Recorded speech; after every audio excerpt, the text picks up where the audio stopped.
ময়মনসিংহের ধোবাউড়া উপজেলা হয়ে অবৈধভাবে ভারতে যাবার পথে ৭১ টেলিভিশনের ব্যবস্থাপনা পরিচালক মোজাম্মেল হক বাবু এবং দৈনিক ভোরের কাগজের সম্পাদক শ্যামল দত্ত সহ ৪ জনকে আটক করা হয়েছে। সোমবার ১৬ সেপ্টেম্বর ভোর ৬টার দিকে দক্ষিণ মাইজপাড়া ও পোড়া পাকন্দিয়া সীমান্তের মাঝামাঝি এলাকায় একটি প্রাইভেট কার সহ ৪ জনকে আটক করে ধোবাউড়া থানা পুলিশের হাতে সোপর্দ করে জনতা।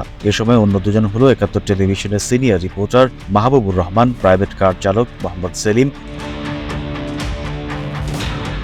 ধোবাউড়া থানার ভারপ্রাপ্ত কর্মকর্তা ওসি মোহাম্মদ চাঁদ মিয়া বলেন, রোববার রাতে সীমান্ত এলাকা থেকে স্থানীয় জনতা আটক করে তাদের ধোবাউড়া থানা পুলিশের কাছে সোপর্দ করে। আটকরা বর্তমানে পুলিশ হেফাজতে রয়েছেন।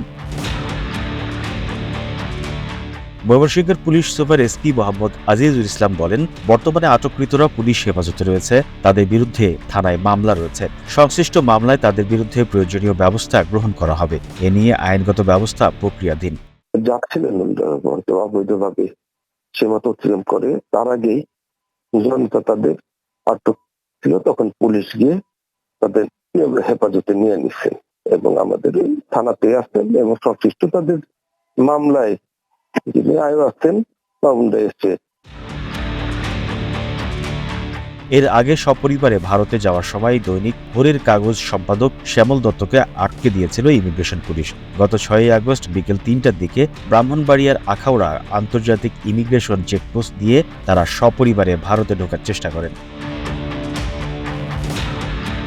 এছাড়া গত ২১শে আগস্ট বেসরকারি চ্যানেল ৭১ টেলিভিশন থেকে চাকরিচ্যুত বার্তা সম্পাদক শাকিল আহমেদ ও তার স্ত্রী ও ৭১ টেলিভিশনের প্রধান প্রতিবেদক ফারজানা রূপাকে গ্রেফতার করা হয়। গার্মেন্টস কর্মী রুবেল হত্যা মামলায় তাদেরকে গ্রেফতার দেখানো হয়।